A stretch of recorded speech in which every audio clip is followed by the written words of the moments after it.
உயிர்களுக்கு உணவளிக்கும் அனைத்து விவசாய சொந்தங்களுக்கும் ராகவேந்திரனின் பசுமை வணக்கம். இது நம்மளுடைய நெல் வயல் பார்த்திங்கன்னா தூயமல்லி நெல் வயல். இயற்கையான முறையில் இயற்கை இடுபொருள்கள் மட்டுமே பயன்படுத்தி விளைவிச்ச விளைச்சல் இது. இறைவனுடைய அருளால் இயற்கையினுடைய ஒத்துழைப்பினால் இது வரைக்கும் ரொம்ப நல்ல சிறப்பான முறையில் விளைஞ்சிருக்கு. இதுக்கு பார்த்திங்கன்னா நம்ம எந்த விதமான ஒரு ரசாயனமும் இடுபொருள் எதுவுமே நம்ம போடலை. எல்லாமே முழுக்க நம்ம இயற்கையான இடுபொருள்கள் தான். மீன் அமிலம், பஞ்சகவியம், தேமோர் கரைசல், ஈயம் கரைசல், புண்ணாக்கு கரைசல், இந்த மாதிரி தான் எல்லாமே நம்ம கொடுத்துருக்குறோம். வேறு எந்த இதுவும் நம்ம ரசாயன உரங்கள் எதுவுமே நம்ம பயன்படுத்தலை. என்ன ஒன்று, விவசாயிங்களுக்கு பல்வேறு விஷயங்களில் நம்மளுக்கு இடையூறுகள் ஏற்படுது இந்த விளைச்சலுக்கு. இப்போ பார்த்திங்கன்னா எல்லாமே கதிர் வந்துருச்சு, நல்லா இருக்குது. ஆனால் இப்போ பார்த்திங்கன்னா காட்டு பன்னியினுடைய தொல்லை பார்த்திங்கன்னா ரொம்ப அதிகமாக இருக்குது. அதனால தான் பார்த்திங்கன்னா நம்ம வயலில் அங்கங்கே இந்த மாதிரி கோணி வைக்கிறது, அதுக்கப்புறம் பார்த்திங்கன்னா லைட்டு போட்டு விட்ருக்கோம்.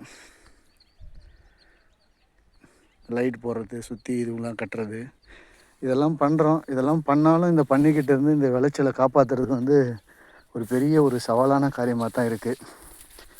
என்ன பண்ணுறது? அதாவது இந்த பல்லுயிர் பெருக்கத்துக்கு, இந்த உணவு சங்கிலிக்கு எந்த ஒரு துறையும் அந்த துறை மட்டும்தான் முன்னேற்றம் அடையும். அந்த துறை சார்ந்தவங்க மட்டும்தான் பயனடைவாங்க.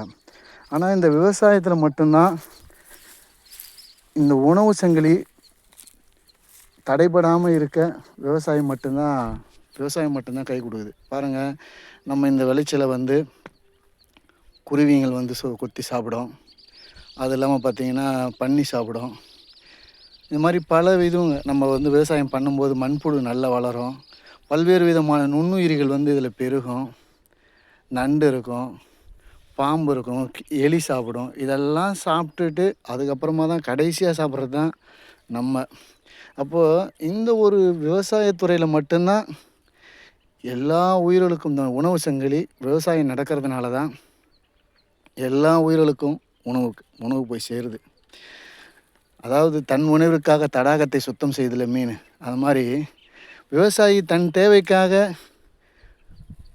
விளைச்சலை ஏற்படுத்தினாலும் விவசாயத்தை மேற்கொண்டாலும் அவனை அறியாமலேயே இந்த உணவு சங்கிலிக்கு அவன் உணவிடுகிறான்.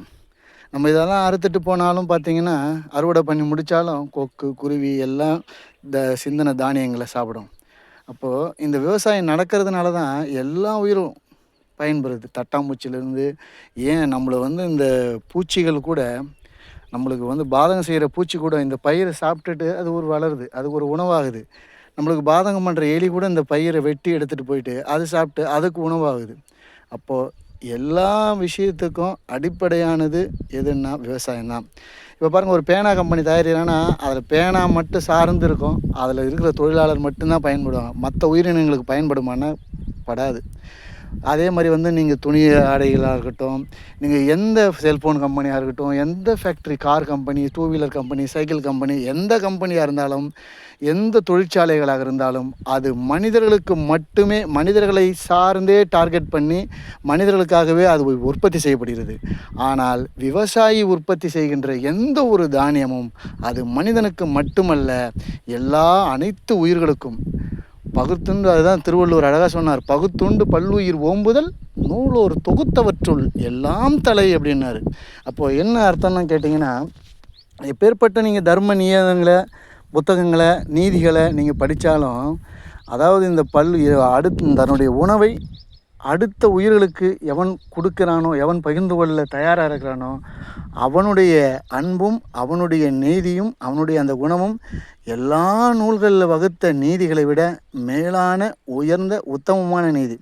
அதனால் எல்லா விவசாயிகளுமே நம்மளை அடுத்தவங்க இந்த சமூகம் மதிக்குதோ இல்லை மதிக்காமல் போகுது, அது நம்மளுக்கு பிரச்சனை இல்லை, அதுக்கு நம்மளுக்கு பொருட்டல்ல. ஆனால் இந்த உலகத்தில், இந்த பிரபஞ்சத்தில் இறைவனால் படைக்கப்பட்ட அனைத்து உயிர்களுக்கும் நாம் செய்கிற வேலையினால் அவைகளுக்கு ஒரு பயனடையுது. நம்மளை அறியாமல் எவ்வளோ உயிரினங்கள் நம்மளால் வாழுது. அதை நினைக்கும் பொழுது உண்மையிலேயே நாம் விவசாயன்றதில் பெருமை கொள்வோம். நன்றி, வணக்கம்.